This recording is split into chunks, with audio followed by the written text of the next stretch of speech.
Welcome everybody again from the urban jungle. There are a lot of people lately, if you notice around, that are single. They don't have a relationship. And people that they have a relationship and the relationship is not working. There are a lot of divorces. And it seems like to understand women for a man, it becomes more and more difficult, which in fact it will be always impossible. It's impossible to understand a woman, or for a woman to understand a man, by the way. When two people meet initially, there is an attraction, and it's called chemistry. Now, chemistry, believe it or not, it happens for two factors. Number one, believe it or not, it's by smell. And I'm not talking about just looking at someone and say it's pretty or likable for your eyes, but just to feel, to have a feeling of knowing that person. And that is chemistry, being attracted to that person, even sexually. First thing first is the smell. There are smells that they create a chemistry between the two beings. The second of all, it's polarity. In other words, if you are a very masculine person, you will have the tendency to attract someone that is very feminine.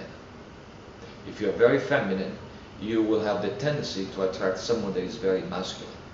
And if you're so-so, you're half and half, you will attract someone that is half and half.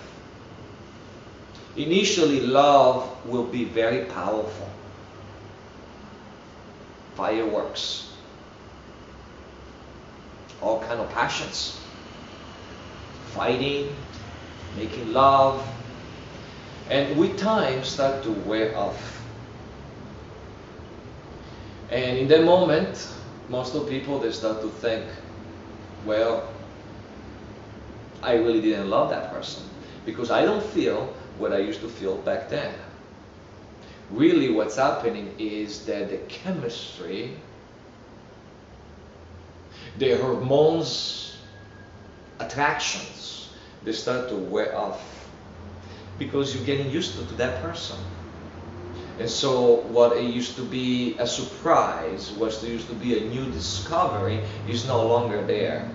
And at that moment, most of people are quitting, thinking that it was the wrong relationship. The truth is that there is a moment, and there is a moment right there, to enter in a different stage of love. From eros, the Greek called it eros, the first one, to philos. It's a different, and it's actually a higher state of love. At the beginning, it doesn't have much passion in it. It's almost like being brothers and sisters. And sometimes people stay to that stage for so many years, or die at that place. The philos love, where there is not really passion, where there is love, but you don't really feel it. We have this idea that we have to feel love in order to love somebody. The truth is that there is something like conscious love. You see, falling in love means that unconsciously you start to be attracted to someone because of your hormones, because of the chemistry, but eventually will wear off. To rise in love is the manifestation of a different kind of love, a conscious love, a decision to realize that you will never understand a woman, you will never understand a man, but you will understand who you are and know that you are the right person. You will never find the right persons, because once those chemicals they start to wear off, the person in front of you becomes the wrong person. That's where true love starts to take place. True love, it takes work. In India they say, the first you get married, then you fall in love. You rise in love, theoretically.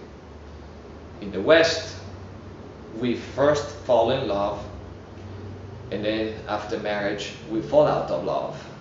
What is the truth? The truth is, yes, it's okay to fall in love. And it's not okay not to rise in love. To rise in love, it means to practice conscious love.